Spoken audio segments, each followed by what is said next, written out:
주님의 이름으로 사랑합니다. 우리 옆에 분들이랑 인사합시다. 주님의 이름으로 사랑합니다. 예. 또 한 번 인사할까요? 새해 복 많이 받으세요. 까치 설날은 어저께고요. 우리 설날은 오늘이래요. 설 명절 오가는 길에 막히지 않았는지 모르겠습니다. 설 명절에 좋은 일들이 많으셨나요? 복음의 증인으로 여기가 좋습니다. 우리의 믿음의 생활을 간증할 기회를 많이 가지셨는지 모르겠습니다. 혹시라도 이 구정 명절에 어려움을 당하지는 않았는지요, 시험에 들지는 않았는지요. 참 우리 집사님 한 분이, 아버님이 지난 수요일 날 돌아가셔서 가족이 멀리 계셔가지고 오늘 장례를 치르게 됐다 그래요. 그죠? 참 감사한 건 예수 믿지 않는 분이셨어요. 근데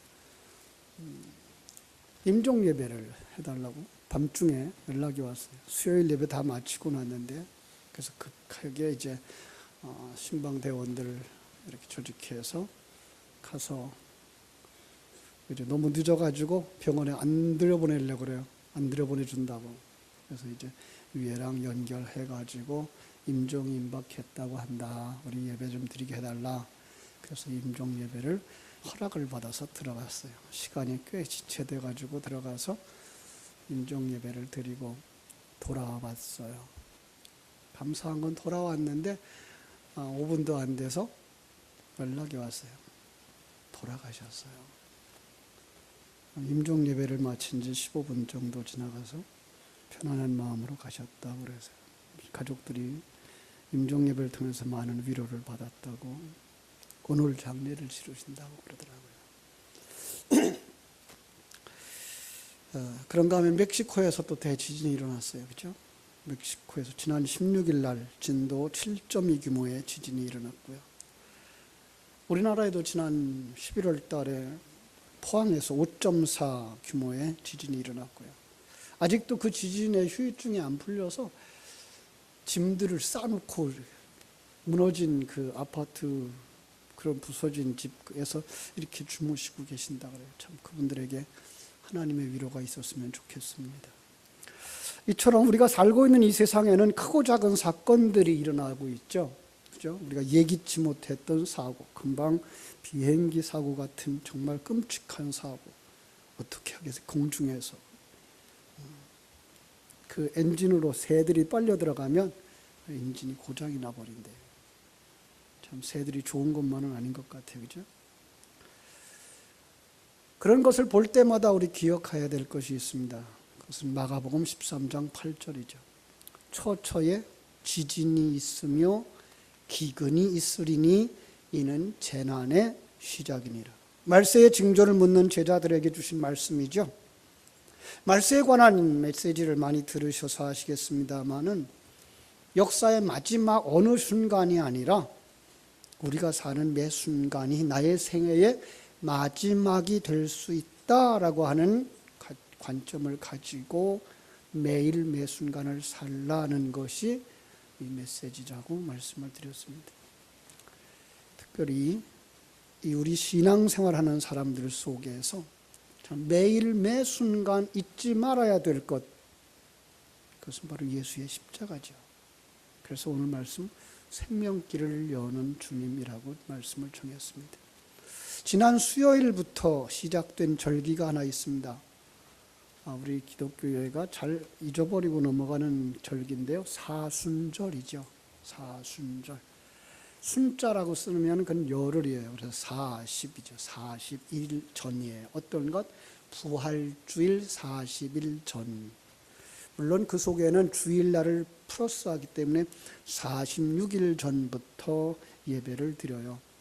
부활절을 기다리면서 신앙의 성장과 회개를 통한 영적 훈련의 시간으로 자신의 죄를 대속하기 위해 십자가 지신 예수 그리스도의 죽음과 그 예수 그리스도의 부활을 묵상하는 시기입니다. 이 사순절을 시작하는 날을 정한 것은요, 주후 6세기경이라 그래요. 이 그레고리 1세가 주후 640년대에 교황으로 있으면서 기독교인들에게 정말 예수의 십자가를 더 깊이 묵상했으면 좋겠다라고 해서 처음에는 40시간을 묵상했다 그래. 40시간. 왜 그랬을까요? 예수님이 십자가 지고 돌아가시고 그리고 부활하신 시간까지가 40시간이었대요. 근데 나중에는 40일이 되어졌어요.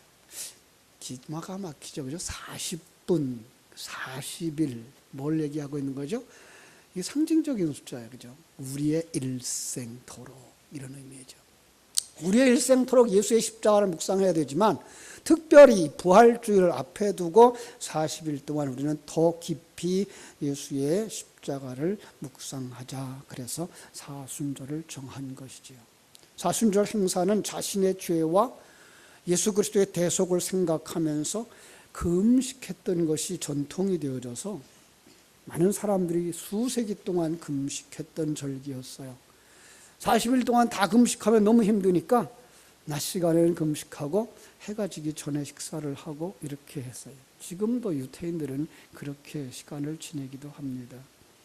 그들은 이 사순절 기간 동안에요, 연극이나 오락이나 무용이나 이런 것들을 하지 않았어요. 요즘으로 말하면 뭐 했을까요? 영화나 오락이나 이런 거 하지 않았고요. 화려한 옷을 입지도 않았고요. 좋은 음식 먹는 것도 금했어요. 왜요? 예수님이 앞에 참 죄송스럽다라는 생각을 가지고서 생활을 자제했던 기간이죠. 그들은 그래서 정말 고난당하는 자들과 함께 고난당하기를 원해서 자선사업에 참여했고 예배하였고 그리고 하나님 앞에 시간을 들여서 기도하기를 권장했고 그렇게 지켜왔던 것을 볼 수가 있습니다. 1517년 종교개혁자들이 일어나면서 이 로마 캐톨릭이 너무 형식화되었으니까 이제 좀 간소화하자, 그런 것들을 빼버리자. 그래서 그때에 이 천주교의 그 사순절을 지워버린 경우가 있어요. 그러니까 지난 14일 재의 수요일이 되고 그날부터 부활절까지 주님의 십자가 고난을 묵상하며 자신의 죄인을 돌아보고 회개하는 시간으로 삼고 지내는 것이죠. 그렇죠? 그래서 우리는요, 이 고난 주간을 통해 이 사순절을 통해서 부활주일에 있을 성찬 예식을 준비하는 기간으로 삼았으면 좋겠고요.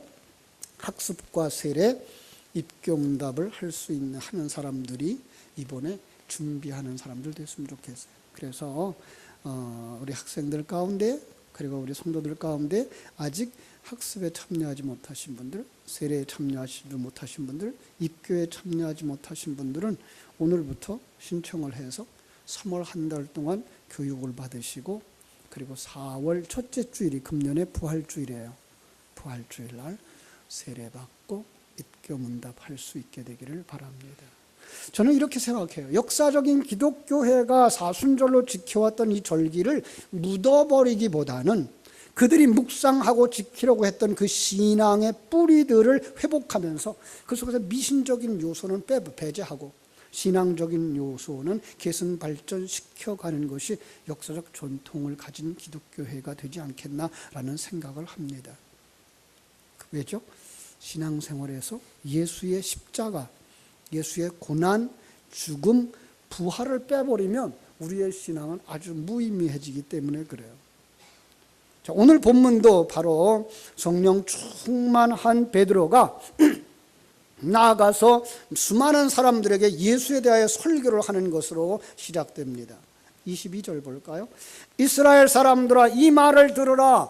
너희도 아는 바에 하나님께서 나사렛 예수로 큰 권능과 기사와 표적을 너희 가운데 베푸사 너희 앞에서 그를 증거하셨느니라. 자, 문장을 잘 보세요. 조금 이상하죠? 자, 예수님이 뭐였어요? 큰 권능과 기사와 표적을 너희 가운데서 베풀어서 너희 앞에서 누구를 증거했을까요? 성자 하나님의 일하심을 증거한 거예요. 예수님이 성자 하나님 아니신가요? 예, 맞습니다. 그런데 우리는 더 정확하게 예수님이 떠나버린 다음에 우리가 기억할 만한 성자 하나님, 이 땅에 예수가 오시기 이전에도 존재하셨고 이후에도 존재하고 계신 그 성자 하나님을, 그분이 일하심을 우리에게 보여주기 위해서 역사가 시작될 때부터 수많은 표적을 우리에게 주셨어요. 그 표적 중의 표적이 2000년에 이 땅에 오셨던 예수 그리스도예요. 그분의 삶을 통해서 우리가 정말 지금 우리와 함께 하시는 예수 그리스도를 만날 수 있어야 되고, 지금 우리 속에서 일하시는 하나님을 만날 수 있어야 될 줄로 믿습니다. 그런데 그게 안 보일 때가 있어요. 그렇죠? 자, 베드로도 그것을 보지 못한 시기가 있었어요. 지난주에 말씀드린 것처럼 눈먼 자들의 도시에 사는 사람들처럼 예수님이 손을 잡고 이끌어도, 예수님이 물고기 2마리와 보리떡 5개로 배부르게 먹여주셨어도, 예수님이 바다 위에 걸어오시는 것을 보면서도, 심지어 변화산에서 예수님이 빛으로 변하고 하늘에서 음성이 들리는 그 자리에 그들이 참여했으면서도 그들이 하나님을 보지 못했어요. 왜 그랬을까요? 보이는 예수님이 계셨기 때문에 그래요. 여러분, 그런데 그것들을 성경은 무엇이라고 말하고 있어요? 표적이라고 말하고 있어요. 표적? 성경은 표적의 책이죠. 이 표적이라는 단어가 세메이온이라는 단어인데요, 이건 신호라는 뜻도 있고 깃발이라는 뜻도 있고 상징이라는 뜻도 있어요. 이 사건을 사건 그대로 전해줌으로써 교훈을 얻도록 하는 역사책이 아니라 그 속에 담아주신 보이지 아니하는 하나님, 그 하나님의 마음, 하나님의 계획, 하나님의 일하심, 하나님의 사랑이 담겨있는 책, 이게 성경인 거예요. 그것을 우리의 거울로 삼아서 내 자신의 현재를 보고, 내 자신의 과거도 보고, 내 자신의 미래도 내다볼 수 있는 나에 관한 책, 나의 생명에 관한 책, 나의 완성을 향하여 나가는 청사진인 것을 우리는 알 수가 있습니다. 그래서 표적 중에 가장 큰 표적을 예수 그리스도의 이 땅에 오심이라고 말하고 있는 것이죠. 그런데 그걸 베드로는 보지 못했단 말이에요. 수많은 사람들이 그걸 보지 못했단 말이에요.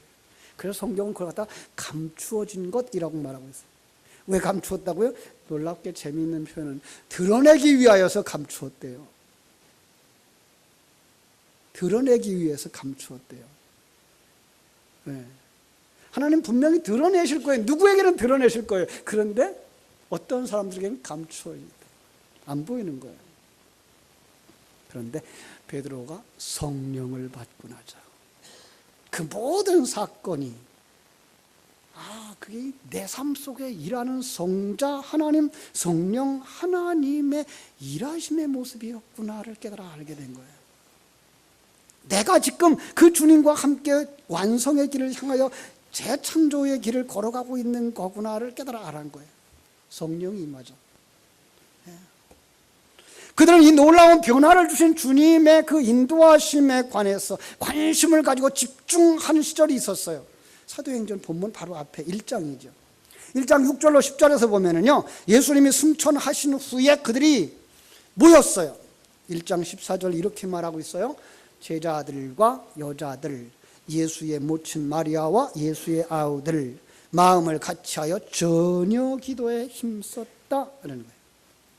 성경 참 재미있게 구성되어 있다 그랬어요. 제자 중에 한 사람, 가룟 유다는요, 예수님을 팔아버리고 예수님을 팔아먹은 것을 후회하고 나아가서 그냥 자결을 했다, 이렇게 나오고 있어요. 그죠? 그리고 한 사람을 충원하는데 그 충원에서 뽑혀진 사람이 마띠아예요. 아무런 자격도 없어요. 오직 예수님과 함께 다녔던 사람이라고 말하고 있어요. 어떻게 그렇게 하나님의, 예수님의 제자가 될 수 있었어요? 그리고 그 사람이 무엇을 했는지 전혀 기록도 없어요. 바로 은혜 받은 자라는 것밖에. 예, 그렇습니다.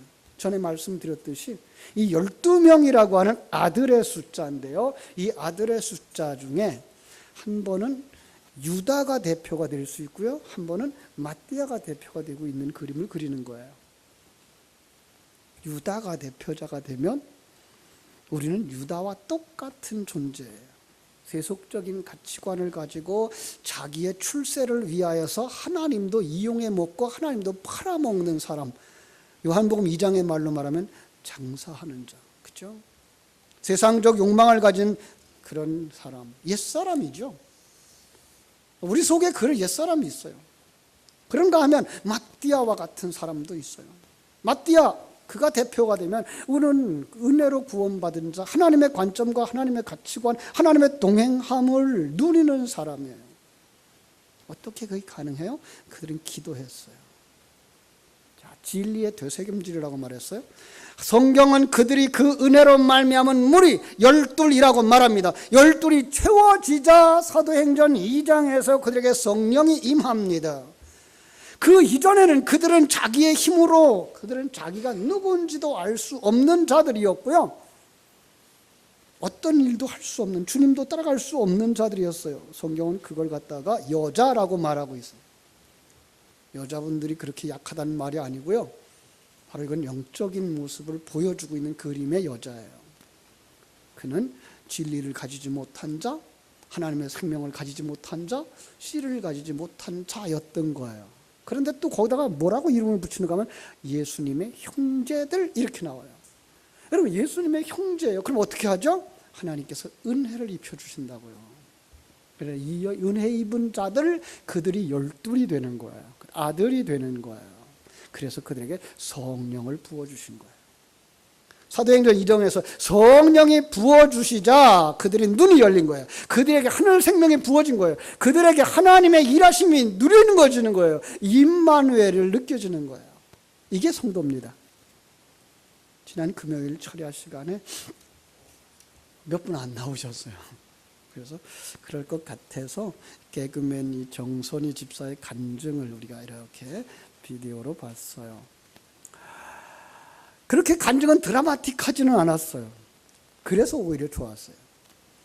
그분이 일상생활 속에서 하나님의 일하심을 느끼는 그 과정, 그래서 지금은 이제 임마누엘을 누리는 삶으로 왔다는 거예요. 정말 그는 처음 신앙생활을 하면서 예수님을 만나는 사람들은 어떤 사람일까? 하나님의 은혜를 입은 사람들은 어떤 사람일까? 그는 늘 기도했고 은혜 사모했어요. 어느 날 통성기도 시간인데 다른 사람의 기도가 하나도 안 들리더래요. 그렇게 시끄럽게 기도하고 있는데 자기가 하나도 안 들리고 마음속에 그냥 자기도 모르게 눈물이 흐르더래요. 그리고 하나님의 내가 너를 사랑한다라는 그 느낌이 오더래요. 그 후에 그는 변하기 시작합니다. 일이 잘 풀리더래요. 돈도 되어지고요. 텔레비전에 출연도 많아지고요. 좋은 신랑도 만나고 급했어요. 10달 안 돼서 결혼도 했어요. 근데 결혼한 다음에 1년도 안 돼서 사고가 난 거예요. 그때에 어떤 유명한 연예인이 자살을 했어요. 자살하고 얼마 되지 않아서 이 남편도 자살했어요. 결혼한 지 10개월 만에. 많은 사람들이 그 두 사람을 엮어가면서 이야기를 풀고, 그리고 마땅히 죽어야 할 사람은 넌데 그 사람들이 죽었어라고 이야기를 하면서 악플을 달기 시작하는데 악플이 그냥 얼마나 많은지. 그 다음에 텔레비전의 연출이 전혀 안 되는 거예요. 출연이 안 되는 거예요. 생활이 너무 어려워지는 거예요. 시댁에서도 너무 고단스럽게 해주는 거예요. 하나님 앞에 막 짜증도 나고 원망도 하고 울기도 하고. 그런데 그렇게 버림받아 가며 악플 보는데 놀라운 건 그 악플 수백 개 중에 한 줄, 때로는 수십 개 중에 한 줄이 성도들의 메시지가 들어왔더래요. 나도 이해합니다. 나도 집사님 같은 상황을 겪었습니다. 힘내세요. 아니, 그 많은 그 악플 중에 그게 보이더래요. 그걸 하나님의 음성으로 들었어요. 그리고 그 마음에 되새김질 하면서 8년의 시간을 지났는데, 이제는 8년쯤 지나고 나니까 어떤 도가 텄는가 하면 8년쯤 오니까 8년 동안 따라다니면서 악플 다는 사람들을 보고 야, 이 사람들이 나를 사랑하는구나로 바뀌었대요. 여러분, 그게 가능해요? 그러면서 이런 얘기를 해요. 보통 좋아하는 사람들도 1, 2년 지나고 나면 권태기가 오는데 8년씩이나 따라다니면서 지치지 않고 나한테 얘기하고 있는 건 나에게 관심 가지는 거 아니겠어요? 라고 말하는 거예요. 그리고 그의 삶이 풀려지기 시작하는 거예요. 하나님의 인도하심을 경험하게 되고 그 속에서 정말로 하나님의 그 사랑을 느끼면서 사는 거예요. 이제는 어디까지 왔는가 하면 이런 악플과 이런 악조건과 이런 비방들을 하나님이 주신 이 양식의 양념으로 사용하는 걸 알게 됐다 그래요. 하나님 준 그 양식, 고급 스테이크에 양념이 없으면 맛이 없잖아요. 그래서 고난의 양념도 비방의 양념도 쳐서 자기는 그것을 영적인 생활의 삶의 아름다운 양식으로 먹고 산다는 거예요. 그렇습니다. 그게 은혜 입은 성도입니다. 하나님의 사랑을 느끼는 거예요. 삶의 매 순간 속에서 큰 기적이 안 일어났는데도 불구하고 그는 삶의 그 작은 모습 속에서 하나님의 임재를 느끼는 거예요. 하나님의 일하심을 느끼는 거예요. 그리고 하나님의 관점을 가지게 되고 하나님의 놀라운 계획을 깨달아 알고 그 속에서 살아가는 거예요. 성령이 임하면 여러분들에게 그래서 이 사순절을 통해서 은혜를 사모하시고 오순절을 통해서 성령을 받으실 때 하나님께서 제가 이렇게 계속 반복하는 하나님의 관점이라는 거, 하나님의 가치관이라고 하는 거, 임마누엘이라고 하는 거, 나를 만드시는 하나님의 손길이라고 하는 거, 지식이 아니라 이게 정말 생명으로 느껴지는 역사가 일어날 줄로 믿습니다. 전 그걸 기대합니다. 예수님 그거 기대하면서 3년 반 동안 제자들 데리고 다녔어요. 그거 기대하면서 이 고난의 주간도 지나갔어요. 그거 기대하면서 그들을 하나님께 맡기고 떠났어요. 베드로는 그 성령의 충만함을 받았어요. 그러자 이제까지 깨달아 알지 못했던 그 모든 것들이 보여지기 시작하는 거예요. 아, 하나님이 그렇게 일하셨구나. 그 속에 십자가를 두고 있는 예수 그리스도의 사역을 본 거예요. 그래서 예수님은 우리에게 십자가가 무엇인지 분명하고 계시하고 가신 특별 계시자였던 거예요. 여러분, 십자가 그러면 많은 사람들이 언제부터 존재한 걸로 생각해요? 예수님 당시부터. 아니요. 하나님은 십자가라는 형틀은 로마의 그 핍박 시대를 기점으로 성경에 도입을 했지만 십자가에 담아주신 자기 부인이라고 하는 십자가는 하나님이 인간이 타락하는 그날부터 시작해서 마지막 하나님의 사람이 완성되는 그날까지 우리에게 펼쳐 보여주고 계시는 하나님의 구원의 계시라는 사실입니다. 그래서 주님이 이렇게 말씀하셨거든요. 나를 따라올래? 나를 따라오려거든 자기를 부인하고 자기 십자가를 지고 나를 따를 것이니라 그런 거예요. 묻는 거예요. 내가 누군지 아니? 자기 정체성이에요. 내가 이전에 어떤 사람이었는지 아니? 물으시는 거예요. 그 예수 옛사람 십자가에 못 박아. 자기 부인해야 돼. 네가 주인 아니야. 여러분, 우리가 태어나고 싶어 태어났어요? 우리가 가고 싶어서 가요? 아니에요. 우리는 태어난 것도 하나님에 의해서 보냄을 받았고 가는 날도 하나님에 의해서 우리가 부름을 받아 가죠. 그럼 그 속에서 어떤 일들이 일어나는 거예요? 하나님께서는 우리를 자기 백성으로 삼으시고 그리고 옛사람을 벗어버리는 거예요. 이 시간과 공간 세계의 가치관을 벗어버리는 거예요. 이 시간과 공간 세계 속의 가치관을 벗겨버리는 거예요. 그래서 정말로 임마누엘을 누리게 되고 하나님이 함께 하심을 누리게 되어지면 자기의 삶의 환경 속에서 감사가 나오고 기쁨이 나오고 찬송이 나오고 여기가 좋사오니가 나오는 사람으로 만들어내는 것입니다. 그것이 십자가입니다. 많은 사람들이 오해를 합니다. 십자가는 2000년 전에 출현했던 예수님이 못 박힌 것이 처음인 양. 그렇지 않습니다. 지금 우리에게도 예수님의 그 십자가가 보여야 됩니다. 그리고 주님이 우리를 품으시고 함께 십자가에 못 박히는 그 환경이 보이셔야 됩니다. 거기에 사망의 고통이 있습니다. 23절, 24절은 이렇게 소리칩니다. 그가 하나님께서 정하신 뜻과 미리 아신 대로 내준 바 되었거늘 너희가 법 없는 자들의 손을 빌려 못 박아 죽었으나 하나님께서 그를 사망의 고통에서 풀어 살리셨으니 이는 그가 사망에 매여 있을 수 없었습니다. 여러분, 예수님 2000년 전에 십자가를 지신 예수는 힘이 없어서 십자가에 못 박힌 것이 아닙니다. 유대인들이나 로마 군인들 그들을 물리칠 만한 능력이 없어서가 아닙니다.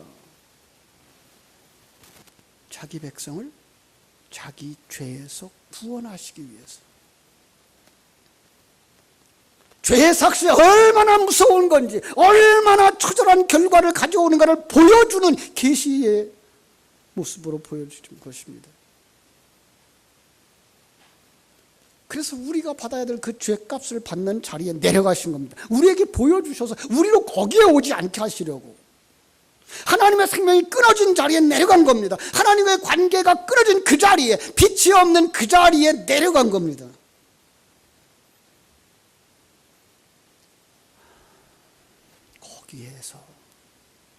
거기에서 부활과 생명의 길이 열리는 겁니다. 자기가 부인 되어질 때에, 자기가 죽었을 때에 죽는 척 하는 게 아닙니다. 그냥 지옥에 던져진 겁니다. 그 모습이 유대인에게 끌려가고 로마 구인들에게 채찍맞고 그리고 십자가에 못 박히고 지옥을 상징하는 무덤에 장사 지낸 겁니다. 하나님이 그런 자들만 살리는 겁니다. 예. 이것이 너희들이 내려간 자리야. 이것이 타락한 자의 마지막 모습이야. 그리고 말씀하십니다. 그런데 말이야, 시간과 공간 세계에서 기꺼이 거기까지 내려간 사람만 내가 살린단다. 자기를 부인하고 자기 십자가에 못 박혀 죽은 자만 살린다는 거예요. 다윗의 얘기를 들어볼래? 그러면서 오늘 말씀하셨어요. 내가 항상 내 앞에 계신 줄을 배웠으며 나로 요동하지 않게 하기 위하여 그가 내 우편에 계시도다. 그러므로 내 마음이 기뻐하였고 내 혀도 즐거워하였으며 육체도 희망에 거하리니 이는 내 영혼을 음부에 버리지 아니하시며 주의 거룩한 자로 썩음을 당하지 않게 하실 것이미로다. 주께서 생명의 길을 내게 보이셨으니 주 앞에서 내게 기쁨이 충만하게 하시리로다. 다윗이 알았던 겁니다.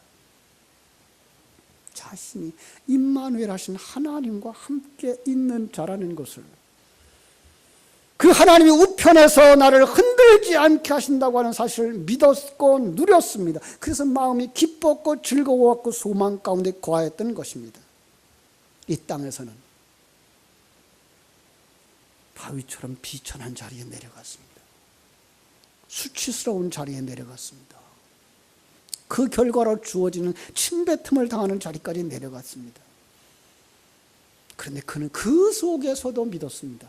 하나님이 나를 여기에 버리지 아니하시고 건지실 것이라고 하는 사실을. 시편 23편에서는 그래서 그렇게 표현하죠. 사망의 음침한 골짜기를 다닐지라도 결코 두려워하지 않을 것은 주께서 나와 함께 하심이라. 주의 막대기와 지팡이가 나를 안위하시나이다. 십자가입니다. 정말로 십자가 그 사랑 잊지 마시고 주님이 지신 그 십자가처럼 우리도 십자가를 지고 자기 부인의 길을 가셔서 온전히 하나님을 기쁘시게 하고 하나님의 사랑을 받는, 하나님의 사랑 속에 감격하고 하나님의 사랑 속에서 정말 즐거워하고 여기가 좋사온이라고 희열이 넘치는 찬양을 할 수 있는 자리까지 여러분이 들어가기를 주님의 이름으로 축복합니다. 기도하겠습니다. 하나님 우리 아버지,